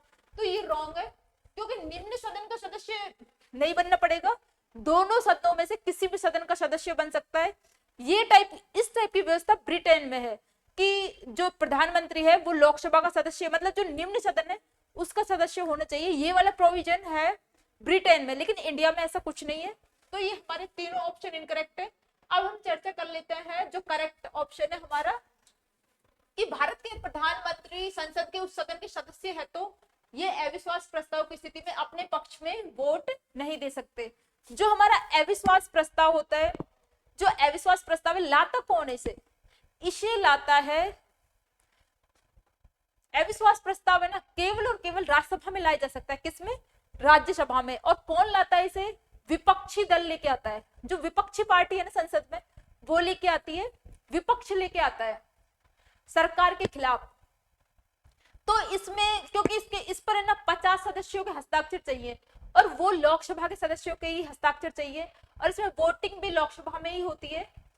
और यदि ये पारित हो गया, ये किसी एक मंत्री के खिलाफ नहीं लाया जाता, संपूर्ण मंत्री परिषद के खिलाफ लाया जाता है। यदि ये पारित हो गया तो संपूर्ण मंत्री परिषद को त्याग पत्र देना पड़ता है। जो अविश्वास प्रस्ताव के बारे में हम डिस्कस कर रहे हैं, बाकी राष्ट्रपति की क्लास में हम इसे विस्तार से डिस्कस करेंगे, और इसके लिए अलग से भी जो सारे जो प्रस्ताव है, अविश्वास प्रस्ताव, विश्वास प्रस्ताव, ध्यानाकर्षण प्रस्ताव, सभी के बारे में एक छोटी सी क्लास लेके आएंगे, उन सबके बारे में अच्छे से डिस्कस करेंगे, है ना। तो वे अविश्वास प्रस्ताव की स्थिति में अपने पक्ष में वोट नहीं दे सकेंगे, क्योंकि ये अविश्वास प्रस्ताव आता है लोकसभा में, और लोकसभा में जो लोकसभा के सदस्य है ना, वो ही इसमें वोट कर सकते हैं। तो जो राज्यसभा के सदस्य है वो इसमें वोट नहीं कर सकते। तो इसलिए जो भारत का प्रधानमंत्री यदि संसद के उच्च सदन से है, राज्यसभा से है, तो वो भी इसमें वोट नहीं कर सकता। तो वे अविश्वास प्रस्ताव की स्थिति में अपने पक्ष में वोट नहीं दे सकते। तो ये है इसमें करेक्ट ऑप्शन। अब है 24 क्वेश्चन, भारत के उपराष्ट्रपति के संबंध में निम्नलिखित कथनों पर विचार करना है। उपराष्ट्रपति राष्ट्रपति के प्रसाद पर्यंत पद पर बना रहता है। तो ये है रॉन्ग। ये उपराष्ट्रपति राष्ट्रपति के प्रसाद पर्यंत अपने पद पर नहीं बना रहता। बहुत सारे पद हैं, जैसे महान्यायवादी हो गया, मंत्री हो गए, और भी कई पद हैं, जैसे राज्यपाल का पद हो गया, वो राष्ट्रपति के प्रसाद पर्यंत रहते हैं। उपराष्ट्रपति राष्ट्रपति के प्रसाद पर्यंत नहीं रहता। इसके बाद से यदि उपराष्ट्रपति का पद उसके त्याग पत्र, निष्कासन, मृत्यु या किन्हीं अन्य कारणों से रिक्त होता है, तो पद रिक्ति की तिथि से 6 माह की अवधि के भीतर निर्वाचन हो जाना चाहिए। जो उपराष्ट्रपति के पद की बात की हुई है, ये प्रोविजन है राष्ट्रपति के लिए, कि यदि राष्ट्रपति का जो पद है वो मृत्यु, त्याग पत्र, महाभियोग किसी भी कारण से मतलब रिक्त हो जाता है, तो अगले 6 माह के अंदर नए राष्ट्रपति का निर्वाचन होना चाहिए, और उससे पहले संभालता है कार्यवाहक राष्ट्रपति। लेकिन उपराष्ट्रपति की पद इतना बहुत ज्यादा महत्वपूर्ण नहीं है, जैसे क्योंकि उपराष्ट्रपति के पास इतना ज्यादा काम नहीं होता, तो इसलिए उपराष्ट्रपति के लिए ऐसा कोई प्रोविजन नहीं है। उपराष्ट्रपति के लिए प्रावधान है कि यदि उसका पद रिक्त हो जाता है किन्हीं कारणों से, मृत्यु, त्याग पत्र, या वो कार्य करने में असमर्थ हो जाता है, या वो किसी कारण से पद से हटा दिया जाता है, तो उसके लिए प्रोविजन है कि यथाशीघ्र उसके चुनाव कराए जाएंगे। कब? यथाशीघ्र उसके चुनाव करवाए जाएंगे, यथाशीघ्र। बल्कि ऐसा नहीं है कि 6 माह के अंतर्गत ही उसके चुनाव होंगे, यथाशीघ्र का प्रावधान है, मतलब जितनी जल्दी हो सके उतनी जल्दी। वो जल्दी हो सकती है 6 माह, 1 साल भी हो सकती है, 1.5 साल भी हो सकती है। तो इस टाइप से यथाशीघ्र का प्रावधान है, 6 माह का नहीं है, 6 माह के कोई बाउंडेशन नहीं है। तो ये सेकंड ऑप्शन हमारा हो गया रॉन्ग है ये भी। तो दोनों रॉन्ग है। तो इसमें पूछा है निम्नलिखित में से कौन से सही है? एक भी सही नहीं है, डी ऑप्शन। नेक्स्ट है 25, भारत में उपराष्ट्रपति के निर्वाचन के संदर्भ में निम्नलिखित तथ्यों पर विचार करना है। उपराष्ट्रपति के ही क्वेश्चन है, लास्ट के ये तीनों क्वेश्चन है उपराष्ट्रपति से रिलेटेड है, उसके निर्वाचन से संबंधित। उपराष्ट्रपति को केवल संसद के दोनों सदनों की निर्वाचित सदस्यों से मिलकर बने निर्वाचक मंडल द्वारा गुप्त मतदान के माध्यम से चुना जाता है। कि क्या पूछा है? उपराष्ट्रपति को केवल संसद के दोनों सदनों के निर्वाचित सदस्य तो इसमें निर्वाचित का कोई प्रावधान ही नहीं है। संसद के सभी सदस्य, चाहे वो दोनों सदनों के सभी सदस्य, चाहे वो निर्वाचित हो मनोनीत हो, दोनों सदस्य इसके निर्वाचन में भाग लेते हैं। ये प्रोविजन राष्ट्रपति के चुनाव में है कि निर्वाचित सदस्य भाग लेंगे, इसमें दोनों सदनों के सभी सदस्य भाग लेते हैं, चाहे वो निर्वाचित हो या मनोनीत हो। तो इस टाइप से ये हमारे इनकरेक्ट हो गए फर्स्ट। अब है निर्वाचक मंडल में, निर्वाचक मंडल में राज्यसभा एवं लोकसभा के मनोनीत सदस्य भी शामिल होते हैं। तो ये करेक्ट है। जो राष्ट्रपति का निर्वाचक मंडल है उसमें संसद के दोनों सदनों के सभी सदस्य शामिल होते हैं, चाहे वो निर्वाचित हो या मनोनीत हो। तो ये सेकंड हमारा करेक्ट है। तो इसमें पूछा है कौन से सही नहीं है, तो फर्स्ट सही नहीं है, इसमें ए आ जाएगा इसमें आंसर। इस टाइप से हमने जो हमारे ये इंडिया पॉलिटी की क्वेश्चन आंसर्स की सीरीज चल रही है, इसकी 4th क्लास हो गई और इसके तहत हमने राष्ट्रपति, उपराष्ट्रपति, प्रधानमंत्री को कवर किया है। इसमें गत वर्षों में जो भी क्वेश्चंस पूछे गए हैं हमने उनको कवर किया है और ये सभी क्वेश्चंस आपके एग्जाम के व्यू पॉइंट से बहुत ज्यादा महत्वपूर्ण है और इन सबको अच्छे से सॉल्व करना, और कोई प्रॉब्लम आए तो कमेंट्स में जरूर आंसर करना, और वैसे भी आप इनको सॉल्व करना और कमेंट्स में इनके आंसर भी लिखना। तो अगर आपको ये सभी क्लासेस पसंद आए और हमारे मोटिवेशन को ज्यादा से ज्यादा बढ़ाना चाहते हो, अगर आप कि हम आपके लिए ज्यादा से ज्यादा अच्छे से अच्छी क्लासेस लेके आए, तो आप और ज्यादा से ज्यादा क्वेश्चन सॉल्व कराएं सारे एग्जाम्स के, तो लाइक शेयर और सब्सक्राइब जरूर कीजिए इस क्लास को। Thank you so much.